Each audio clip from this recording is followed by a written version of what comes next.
Hey friends, welcome back to another episode at Hungry for More. I'm Robin, this is Jennifer, and today I have a question for you. Do you ever find yourself, it's time to move to the next task. You see what's next on the list and you're like, I'm going to go get a snack. So do you ever use food or snacking as a way to procrastinate something that's on your list? Have you done that before, Jennifer?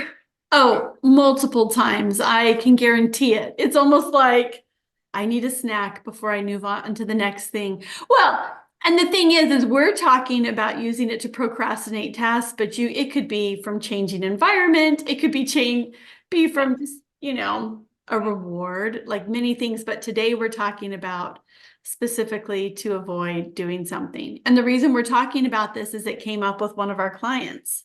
Yes. So So we want to share this scenario because as she shared it, everybody else was like, yep, on the call. And we know that that goes on for you too, probably. So let's break this down. There's, the question that was brought forward during the call was, I notice I use food to procrastinate. Now, procrastinate is something that we do. It's an action.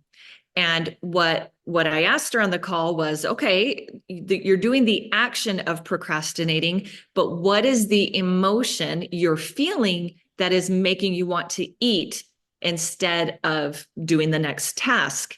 And that is important because as we highlight here in our podcast and as we work really hard with you guys in Mindset 60 is there are three mind hungers. There are only three reasons why you're ever eating outside of hunger.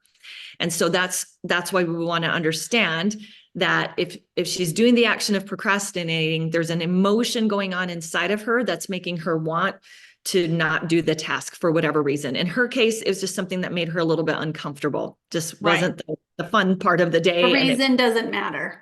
doesn't matter. And so when you recognize what the emotion is, then you can see that and make the connection of the pattern in your brain that when this emotion comes up for me, I tend to go to food in order to procrastinate the task. And so it was interesting because as we explored that, she wasn't quite sure. She wasn't aware in that moment really what that emotion was.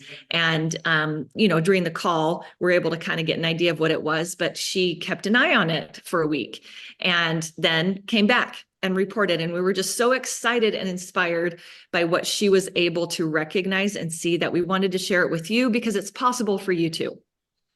Yeah, absolutely. And the thing about it is the biggest thing is recognizing it because I don't think anybody would ever relate procrastination with food, right? Yeah, Or trying right. to avoid it with food, but it's a real thing. And Mhm. it's like, it's funny because kind of with our I don't want a Wednesday where we're accomplishing things we don't want to do, it goes hand in hand with that, I think sometimes too. Yeah, for Right? sure. You're Right. pushing yourself forward on it. You're trying to avoid the discomfort of it by not doing it. And with that exercise that we do, we're learning how to do things that we know are good for us and that we do want the result of, but you have to kind of push through that discomfort on the front end. So here's where conscious eating just works so well in helping you see what's going on. Like I said at the beginning, she was kind of at first wondering, well, is there something I can substitute? There's healthier things I can substitute or gum or something. And that may be better than going to the pantry to get crackers or whatever, chocolate chips. But when you don't pause to do the conscious practice, then you miss out on the information that is available to you from the brain. So when we pause before we eat, so say she's in that mode, the next thing on her list, she's like, oh, I don't really want to do that. And her brain's like, I know, we should go to the pantry, go get something. And so she's on her way there. But then as she approaches the pantry, she's like, oh, yeah, I'm going to do the conscious practice. And it's to pause and say, okay, well, why am I headed to the pantry right now? Am I hungry? No. Body's like, sorry, wasn't me. So then you're like, okay, well, why am I wanting to eat right now? That question is going to reveal to you what's going on in the present moment. And for her to recognize, oh, it's because I'm not wanting to do that thing. And then understanding, what am I feeling right now that's making me not want to do this thing? Right. And when you see that, you can really get an understanding of yourself. You can understand why this task is uncomfortable. You can tend to your mind with it and get yourself to do the thing, that's important for you to do. And without that information, and if we just substitute something else, we're still running to kind of procrastinate and get away from that discomfort. And many times we end up avoiding the task. Right. No, and it's funny because we'll be talking about this in an upcoming podcast, but it's, when we're doing gum or we're grabbing stuff and we're not checking in first, it kind of turns into that substitution, which you mentioned, but we can kind of go in a little bit more depth in that moving forward. But it doesn't necessarily mean that it's not time for a snack. It could be. We're just saying check in first, because it just can be so habitual to do something. I'm walking through the kitchen, so I'm gonna just grab a little something, Right. When usually these are the habitual things, and because they are, we're not aware of why, right? We might even be aware that we're going there, but until we do the pause and ask the questions, we're not aware why and really what's going on. So yeah, the times when you check in and your body's saying, yeah, that's not me calling you to the pantry, that's when it's so important to tune in to what is pulling you there. It's going to be one of the 3 mind hungers. In this case, it's an emotional mind hunger. I'm avoiding this task because I'm avoiding the discomfort that's coming up. I'm a little nervous to do that, or I don't really know how to do this. And, and you're feeling that overwhelm or discomfort or tension. And so what was beautiful and what inspired us so much is she came back. And this is what we're wanting to share with you, is the beauty of bringing this practice in, and what Mindset 60 is doing for people is that after that coaching, she was able to be self-aware, and she, guess what, came up against the same situation. She had something that she needed to do and felt the same emotion, got the prompting from the brain, let's go get something. And instead of going to a substitute or going to the pantry, she checked in and she recognized that I'm feeling a little anxious and uncomfortable about this thing I need to do. And she was able to recognize it and hold space for it and kind of be with it, and then speak to it and be like, okay, I meet the need.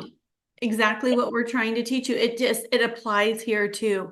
It just may be one of those hidden places that you don't even recognize it, because it's just so natural for the flow of the day, right? Right. So it's just, yeah. Exactly. And I love that you close this out with, and meet the need. And that is when we recognize what's really going on, which she did, then you meet the need by understanding, like, all I need right now is to kind of allow myself to feel this, but then tell myself the comforting things I need to hear, or tell myself that it's going to be okay and that we're going to do this anyway, because I really do want to get this done. It's important to me to get this done. So that's how we meet that need, which before just was substituted with food. Yeah. Right. Because we're avoiding the emotion. So these are the kind of things that are coming from the applying the conscious eating practice that we learn in the Mindset 60 videos, that are the training videos that are coming, and in the coaching calls. You're starting to gain more self-awareness. You're starting to really see what your conditioned, mindless behaviors with food were that you didn't really understand what was going on. You just knew, gosh, I just keep doing this, right? You're understanding yourself in a better way, and you're more empowered to see and meet the need that you have. And we're removing food as the end part of that pattern that closes that loop in. We're removing food from that, and people are seeing results. They are seeing the changes in their behaviors, and also actual physical results as well. Yep. So the challenge this week and moving forward is to really check in, pause, see if you are hungry before you are going to eat, and make sure you're not just using it as a reason to not do something else. Right. And I just want to reiterate on the hungry. Is it like it's time for a nutritious meal? Not just like, yeah, I'm kind of hungry. I could eat something. Right. No, we're talking true, like, body asking, like, hey, I need fuel right now. So yes, beautiful. Great. Let's do this. this week. Pay attention, and we'd love to hear back from you. All right. Bye, everyone.